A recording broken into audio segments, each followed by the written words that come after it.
From the beginning of recorded history, man has always needed to go beneath the surface of the earth to obtain water or minerals essential to his well-being. Getting beneath the surface has never been easy. It takes a lot of back-breaking labor to drill even a shallow well by hand. Man has been working to develop and improve drilling methods for centuries. 5,000 years ago, the Egyptians drilled in quarries to produce building stone for temples and tombs. The Chinese drilled deep wells in 600 BC to obtain brine for its salt content. Over the centuries, drilling methods were developed that used a heavy-weighted tool with a sharp point to break the rock in the hole. The broken rock was then removed from the hole by hand. The development of modern rotary drilling methods came to the United States in the 1800s in South Dakota, where a horse-driven rig was used to drill water wells. Around the turn of the century, the discovery of large oil fields in Texas and Oklahoma stimulated the development of drilling technology, including the use of drilling mud in the Spindletop well in 1901, which produced over 75,000 barrels per day, and started what was known as the Oil Age. The development of drilling equipment has continued. Until today, drilling is truly a space-age technology. Now, most people are familiar with the three-cone bit, such as this one, used to drill oil and water wells. This is an average-sized drill bit, about 10 inches in diameter. But a more recent development involves the use of much larger drilling equipment, such as this 10-foot in diameter drill bit used to drill big holes. The most modern application of drilling technology.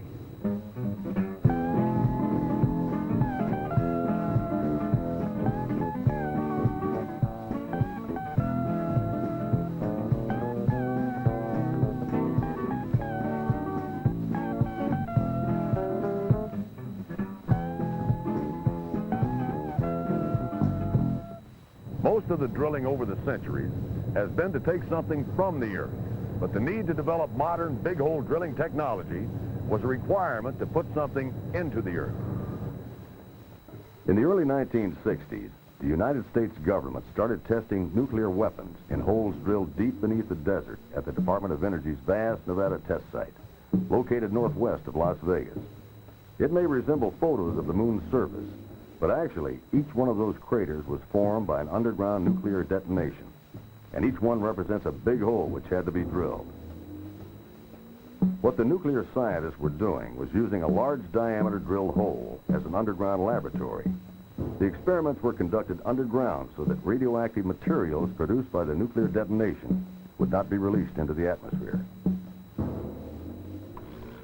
The big holes used in this program not only have to be of sufficient diameter for experiments, but they also have to be line-of-sight straight. The package containing the nuclear device and all the complex instrumentation that goes with it may be up to 200 feet long, and this must be lowered to the bottom of the hole without binding. Now, when we say big hole, we're talking about any hole with a diameter larger than 36 inches. Hundreds of these big holes have been drilled here at the Nevada test site and other locations in this program. One 10-foot diameter hole went more than a mile deep, and shallower holes have had diameters of over 12 feet. The drilling of these big holes has become sort of old hat for many of the people who helped develop much of the equipment and techniques used here. It's a rapidly growing technology, and big holes of up to 20 feet in diameter are now being drilled all over the world in mining, energy, and construction applications. Drilling of any sized hole involves the same two basic problems: crushing the material you're drilling through and then removing the crushed material from the hole. Very simply, rotary drilling with a flat bottom bit works like this. The heavily weighted bit has a number of rolling cutters that grind and crush the rock as the bit is turned. A circulation system is utilized to transport the cuttings from the bottom of the hole to the surface. The bigger the hole that's being drilled, the more material you have to remove. To provide a way to get the circulation started, a hole is drilled at the surface, often with an auger bit.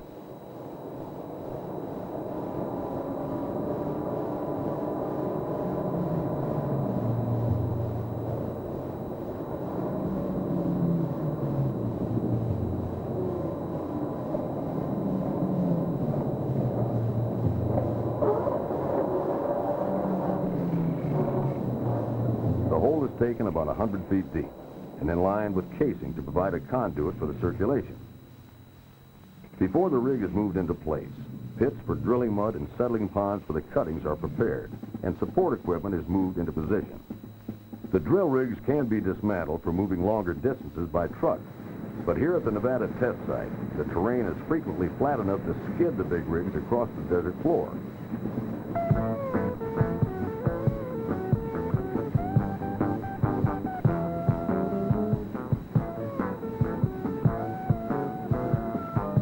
The big hole drilling rigs are massive pieces of machinery. Some have a capacity for lifting 2 million pounds. Now that's about twice the weight that is ever put on them. But the strict safety standards at the Nevada test site dictate the extra capacity. The big hole rigs have from 1,600 up to 2,500 horsepower. This big hole drilling program has been kind of an evolutionary process. In the early 1960s, the first holes were 36 and 48 inches in diameter. Now it's routine to drill holes from 52 up to 120 inches in diameter, and from a few hundred to more than 5,000 feet deep. When the big hole drilling program started at the Nevada test site, oil well drilling contractors provided existing rigs that could be modified to handle the big tools. Once the government had defined the big hole drilling requirements, various rotary drilling equipment manufacturers accepted the challenge and developed improved bits, cutters, drill pipes, swivels, and Kellys.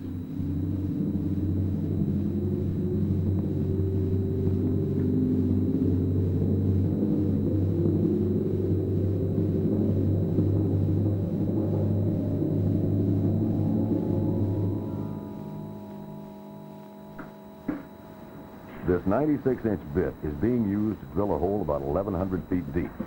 It has 16 rolling cutters and rolling stabilizers as an integral part of the bit.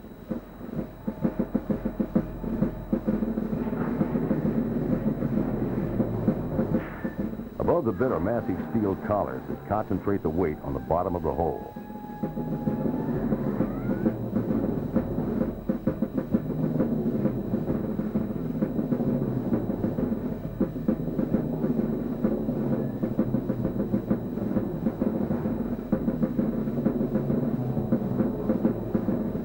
A drilling rig is much like a ship at sea. It is self-contained, and all of the people working on and around the rig are trained specialists. The man in charge is the tool pusher, or rig superintendent. He actually runs the rig and makes the critical decisions necessary to ensure that the hole is drilled to specifications, on schedule and safely.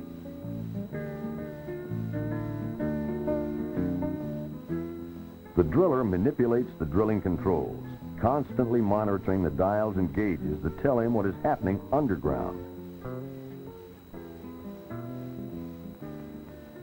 The derrickman works high up on the rig with 90-foot-long stands of drilling pipe.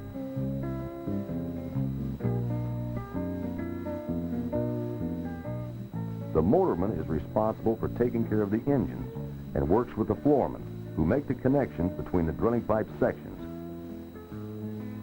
Even with the most up-to-date equipment and technology, it still takes a man to control the drilling effort. Drilling is as much an art as it is a science.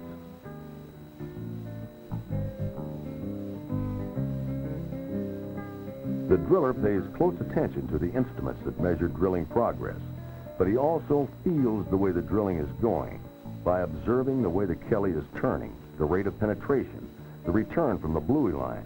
Just the feeling of the rig is based on long years of experience. And if something is amiss, the crew must be ready to respond to the problem immediately. A wrong decision or action could result in a breakdown of equipment, a serious accident, or even the loss of the hole and thousands of dollars worth of equipment and drilling time. Drilling is not just an 8-to-5 job. Once the drilling starts, it goes on 24 hours a day, 7 days a week. To a drilling crew, a work shift is known as a tower. And even on a change of towers, the drilling goes on while the new hands take over.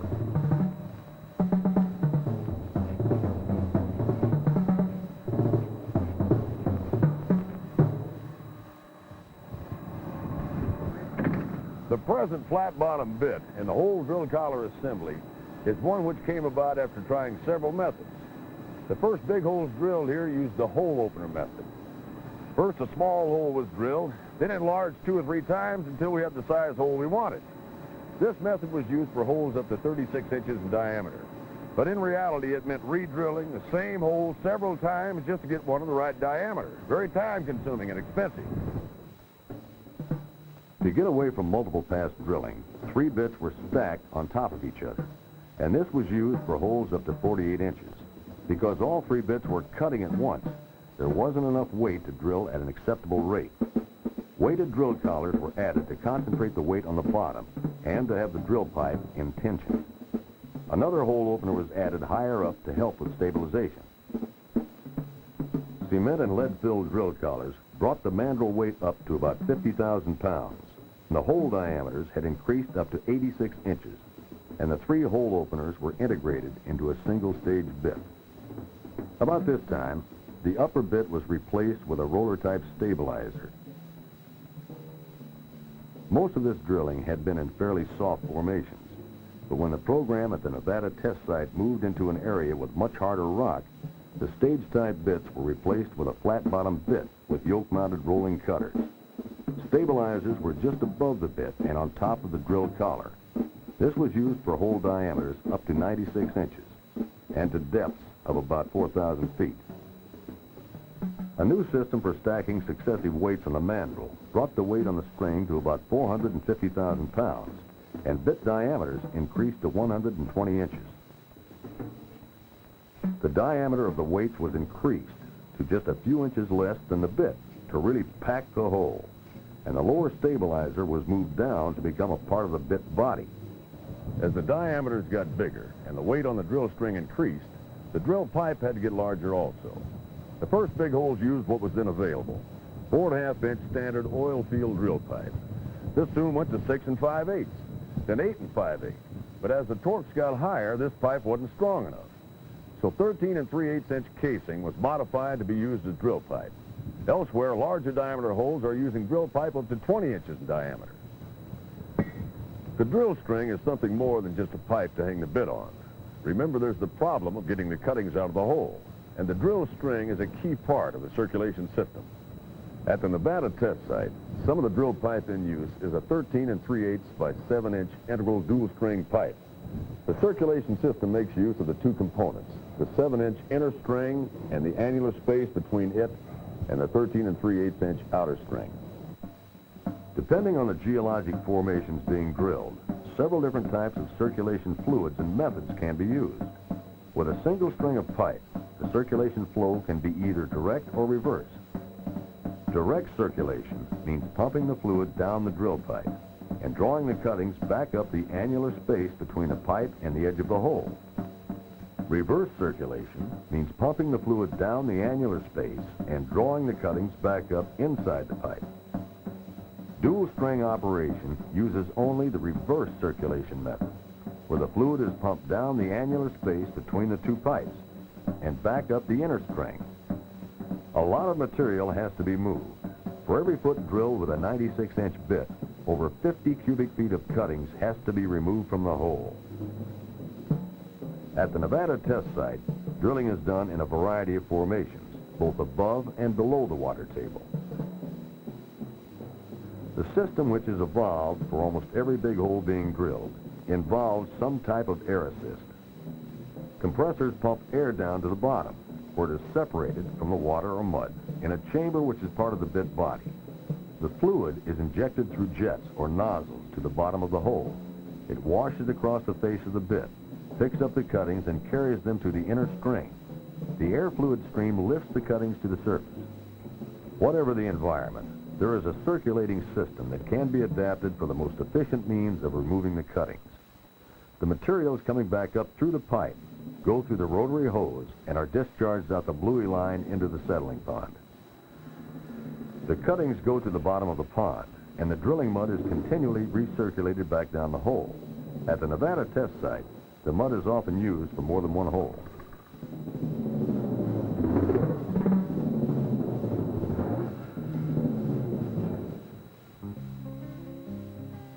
As I explained, this hole has to be very straight. The direction is checked periodically by the use of a special instrument.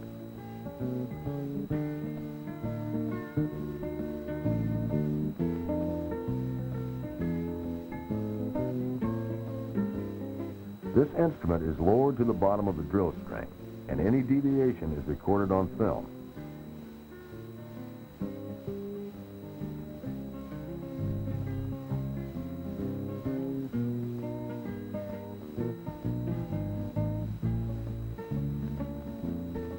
If the hole is drifting to one side, the drill string is raised to the position where the deviation started, and the hole is re-drilled in a straight line.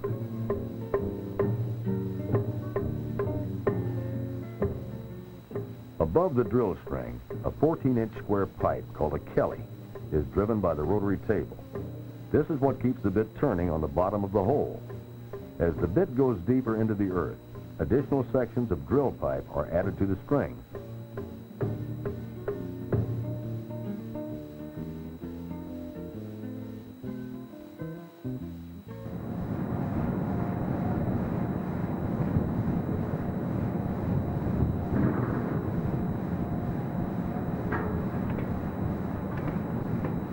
Each 90-foot section of 13 3/8-inch drill pipe weighs 9,000 pounds, and it takes up to 150,000 foot-pounds of torque to properly connect each tool joint. Hydraulic tongs are used to make and break these connections. This not only makes the work faster, but also allows it to be done safely. Safety is the top priority on all drill rigs.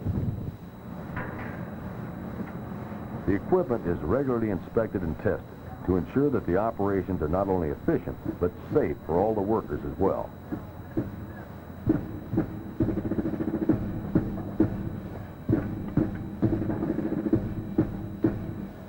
Back in the early 60s, before the integral dual string pipe was used, two separate strings of pipe were used in the hole. This meant two connections had to be made or broken each time. Things are a lot better now. Using the integral dual string pipe gives us increased rates of penetration. Better bit stabilization keeps the hole straighter and helps make the bit last longer. With the improved drilling tools and techniques now in use, we can drill a given size hole today in about half the time we spent a few years ago.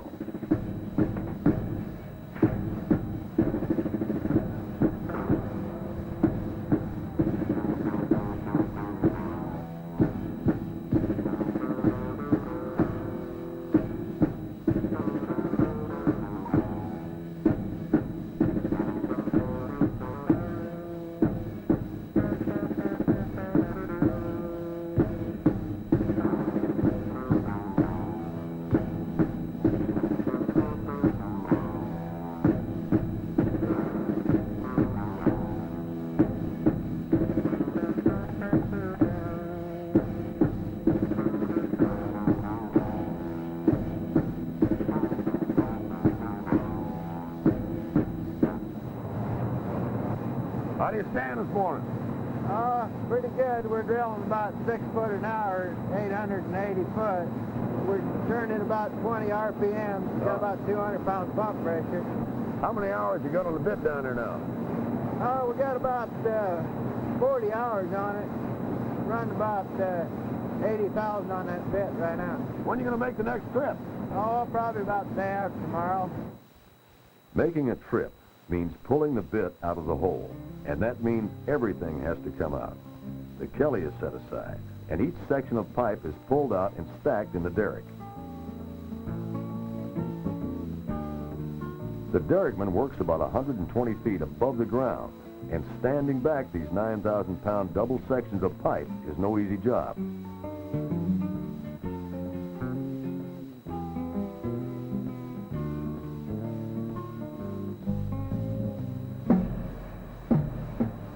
When the bit is recovered from the hole, it's removed and replaced with another bit, which is promptly sent down hole so that drilling can resume. For a 1,000-foot hole, it takes 4 to 5 hours for a round trip, out and back in.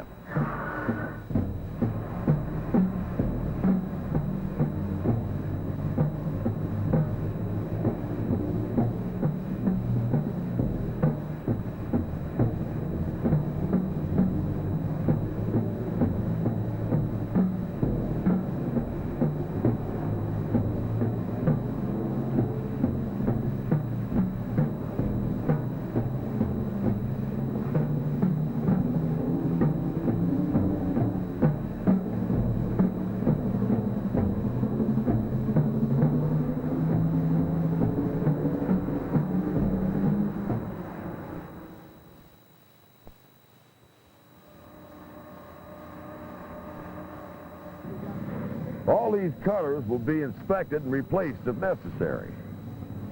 The government came up with the initial specifications for equipment like this, but it was really the drilling equipment industry that took the ball and ran with it. Over the years, there's been a lot of competition to come up with more efficient tools and better ways to get the job done.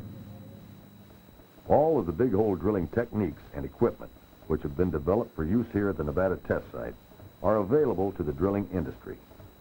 Many of the ideas first tested and proved here have become general practice. More large diameter holes have been drilled here than anywhere else in the world.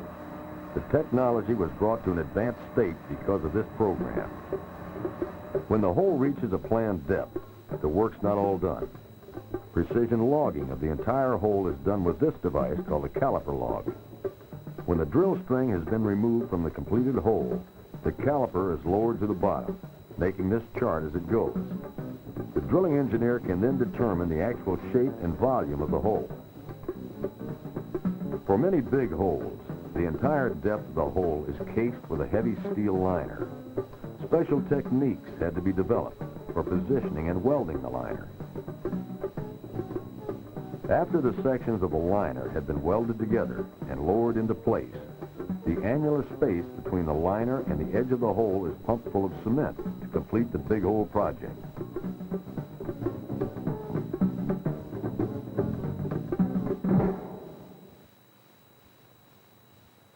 The knowledge of big hole drilling has come a long way since it was brought into use for the underground nuclear testing program. The technology was well developed in the early 70s, but industry made few calls for big hole drilling. Digging a big hole was cheaper than drilling. Then early in 1973, when the price of foreign crude oil began to increase, the picture began to change. The emphasis now is on development of alternative energy sources, such as coal and uranium. Production of these solid fuels requires larger diameter holes than are needed for oil and gas. Drilling is faster than mining. In the North Sea, a full year of platform installation time was saved by drilling foundation holes for this offshore oil platform. On the high-priority Alaska pipeline project, foundation holes for the piers at Valdez Terminal were drilled by using big hole technology. In these cases, saving time far outweighed drilling costs. In the Piceance Basin of western Colorado, a 10-foot diameter hole has been drilled for oil shale exploration. Big hole drilling is a proven technology that will have increasing international use in the development of mineral and energy resources.